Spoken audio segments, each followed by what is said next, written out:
This morning at 9 a.m., while everyone was watching the courthouse steps and analyzing every social media post, the real earthquake was happening behind closed doors in the back offices of three major banks. What happened in those offices in the span of a few hours could accomplish what years of legal battles couldn't, bringing a billionaire empire to its knees. We're not talking about politics today. We're not talking about tweets or rallies or what some pundit said on cable news. We're talking about cold, hard, cash, or more accurately, the sudden absence of it. After 3 decades of tracking financial criminals who thought they could hide their money, who moved assets from New York to the Cayman Islands to Switzerland, I can tell you one fundamental truth that never changes. Banks don't care about your public image, they don't care about your poll numbers, and they certainly don't care about how many followers you have. Banks care about one thing and one thing only: risk. And when a bank looks at a client, even a famous one, even a powerful one, and sees someone who owes more money than they have accessible, they don't hold a committee meeting to debate the optics. They lock the doors. They freeze the accounts. They protect themselves. Let me walk you through exactly what freezing an account actually means in practical terms, why the word bankruptcy is suddenly being whispered in legal hallways across the country, and what happens when someone who has built their entire identity on being rich suddenly cannot pay their bills. I've prosecuted powerful people before. They all follow the same pattern. They act tough. They act invincible. They wear expensive suits and arrive in motorcades and project an image of unlimited resources. But the moment their credit card gets declined at a restaurant, the moment their lawyer's retainer check bounces, the moment the reality of their financial situation becomes undeniable, the entire show collapses. The defense team has spent years telling anyone who would listen that they have unlimited funds, that money is no object, that they can fight forever. Today, the bank records tell a very different story, and it's a story that should terrify everyone on that legal team. Before we start using scary words like bankruptcy and insolvency, let's keep this simple and talk about what's actually happening in terms anyone can understand. In the real world, away from the legal jargon, we call this a cash crunch. Think about your own budget for a second. You have bills that need to be paid, rent or mortgage, utilities, groceries, and you have money in the bank to cover those bills. As long as the money coming in is higher than the money going out, you're fine. You sleep well at night. But right now, the defense is fighting legal battles in multiple states simultaneously. Lawyers cost millions of dollars. Bonds for appeal cost millions of dollars. Expert witnesses charge thousands of dollars per hour. Normally, a wealthy businessman pays for all of this out of operating cash, the money that flows through their business accounts like water. It's like checking your wallet before you go to dinner.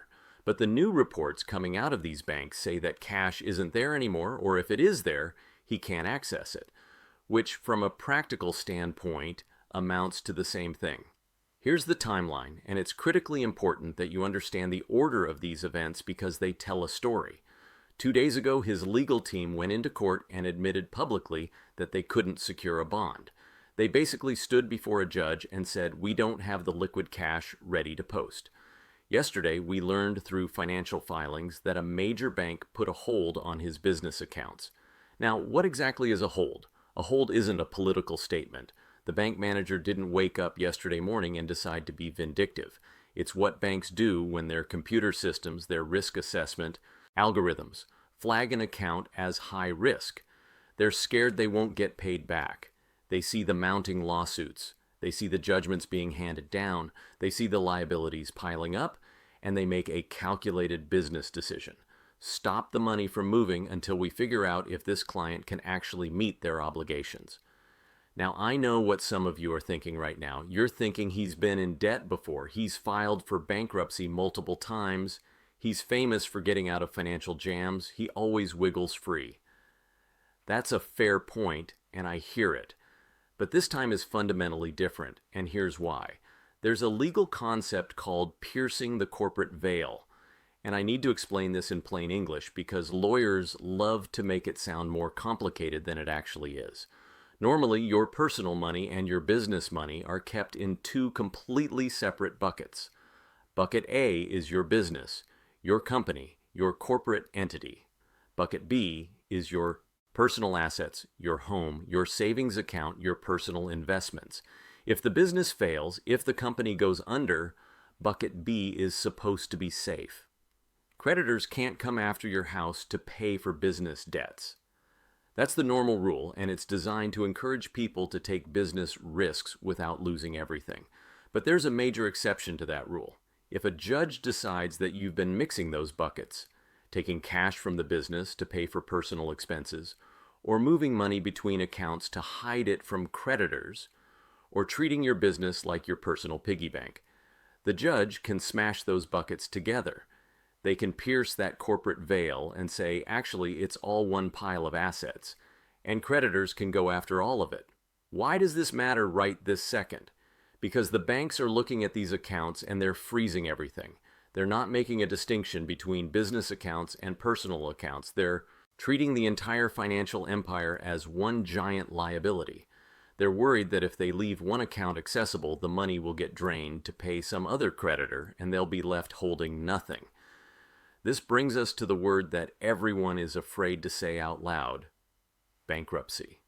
If the court forces him into what's called involuntary bankruptcy, and yes, that's a real thing where creditors can petition to force you into bankruptcy, he loses control of everything. Right now, despite all the legal problems, he still decides what checks get signed. He still controls which bills get paid and which ones get delayed. But in bankruptcy, a trustee takes over. Stop and think about that for a second. A court-appointed official, basically a government accountant who doesn't care about your ego or your reputation, would sit at the desk and make every financial decision. They would decide what bills get paid first. They would decide if the private jet gets to keep flying or if it has to be sold off. They would decide if the lawyers get their retainer check this month or if they have to wait. It's a total loss of control. And for someone who has built their entire identity on being the boss, on being in charge, on never answering to anyone, that's not just a financial nightmare. It's a psychological one. So what does this mean right now, today, this week? It means if he cannot access his accounts, he cannot post bond. A bond is essentially a promise backed by money or property. But courts don't take IOUs. They don't accept promises. They want actual cash or deeds to actual property. If he can't post bond, the legal machinery starts moving in a very different direction. The sheriff can start seizing property. We're talking about physical things: buildings, golf courses, private residences. Let's be absolutely real for a second. If you or I owed $1 million and tried to play games to avoid paying it, the bank wouldn't wait 6 months. They wouldn't give us 30-day extensions. They wouldn't let us go on television to complain about how unfair it all is. They would take the house. They would repossess the car. They would garnish wages. This is the real test of whether the legal system actually applies equally to everyone. Today, the banks made a decision.